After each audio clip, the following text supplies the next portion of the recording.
खुलेआम गुंडई करती ये महिला बीजेपी नेता अंजू भार्गव है। मध्य प्रदेश के जबलपुर से नगर उपाध्यक्ष हैं। बीजेपी नेत्री की ये गुंडई वाली वीडियो सोशल मीडिया पर खूब वायरल है। वीडियो में एक नेत्रहीन महिला को बीजेपी नेता पीटती धमकाती और अंधी है, अंधी ही रहेगी बोलकर उसे बेइज्जत करते दिख रही हैं। जब वायरल वीडियो के बारे में बीजेपी नेत्री से पूछा गया तो वो कहने लगी कि उन्हें सूचना मिली थी कि चर्च में हिंदू नेत्रहीन बच्चों का धर्मांतरण कराया जा रहा है, इसलिए वो बजरंग दल के साथ वहां इसे रोकने पहुंची।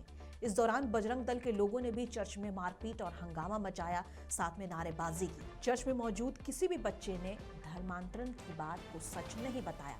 वहीं पादरी का कहना है कि वे लोग बस वहां गॉड की प्रार्थना कर रहे थे। अचानक से बीजेपी नेता बजरंग दल के लोगों के साथ आई और मारपीट और हंगामा करने लगी।